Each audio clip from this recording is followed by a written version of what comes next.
Hello friends, welcome to programming by Shukla classes. आज का topic है हमारा spiral model and its phases. Complete topic Hindi और इंग्लिश में होगा।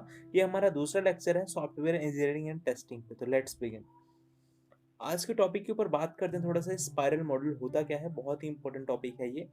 तो स्पाइरल मॉडल को 1985 में बोहेम ने प्रस्तावित किया था, यानी कि डिफाइन किया था कि क्या होता है स्पाइरल मॉडल। इस मॉडल का जो आकार है वो घुमावदार है, इस रीजन से इसे स्पाइरल कहते हैं। होने की वजह से ही इसका नाम जो है वो स्पाइरल मॉडल कहते हैं। स्पाइरल मॉडल में वाटरफॉल मॉडल तथा प्रोटोटाइप मॉडल दोनों आते हैं, अर्थात यह वाटरफॉल मॉडल तथा प्रोटोटाइप मॉडल दोनों का एक संयोजन है, एक हाइब्रिड है। तो स्पाइरल मॉडल का जो प्रयोग है वो बड़े प्रोजेक्ट्स के लिए किया जाता है और छोटे प्रोजेक्ट्स के लिए इसका प्रयोग नहीं किया जाता है, तथा यह मॉडल बहुत ज़्यादा एक्सपेंसिव है या खर्चीला है।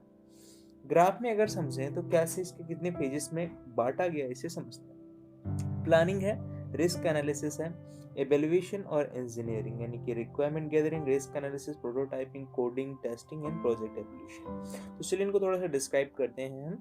स्पाइरल मॉडल फेजेस इन हिंदी।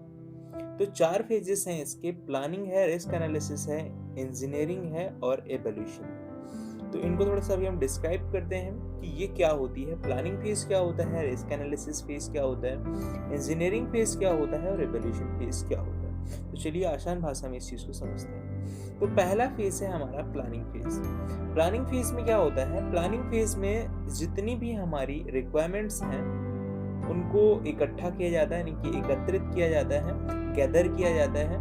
और प्लानिंग फेज में हम सॉफ्टवेयर को हम क्या अचीव कराना चाहते हैं या उसके गोल्स क्या हैं उसके बारे में थोड़ा सा डिस्कस करते हैं। तो ये बात होगी भैया प्लानिंग फेज की। सिंपल सी चीज है, आसानी से आशा है आपको समझ में आई होगी। अब हम दूसरे फेज के बारे में बात करते हैं, रिस्क एनालिसिस। रिस्क एनालिसिस क्या होता है, इस फेज में हम जितने भी रिस्क हैं उनको आइडेंटिफाई करते हैं कि इस प्रोजेक्ट को बनाने में किस किस चीज़ की रिक्वायरमेंट है और कौन कौन से रिस्क हो सकते हैं उनकी भी बारे में हम बात करते हैं। उसको आइडेंटिफाई किया जाता है और अगर कोई रिस्क मिलता है तो उसको सॉल्यूशन निकाला जाता है कि ताकि बाद में कोई प्रॉब्लम ना अराइज हो। तो ऐसा करते हैं, रिस्क एनालिसिस भी आपको समझ में आ रहा होगा। थर्ड है इंजीनियरिंग। इंजीनियरिंग क्या होती है, इस फेज में कोडिंग तथा टेस्टिंग की जाती है।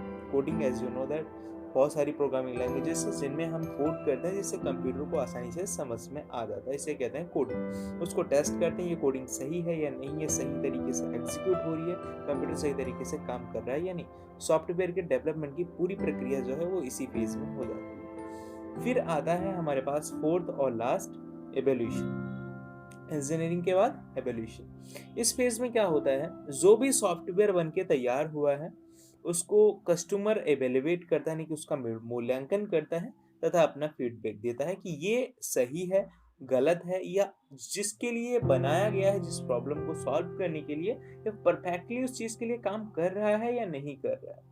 इस चीज में हम कस्टमर का फीडबैक भी लेते हैं, उसको एवेल्युएट करते हैं, उसका मूल्यांकन करते हैं कस्टमर के थ्रू। तो आशा करते हैं वीडियो आपके लिए हेल्पफुल रहा होगा।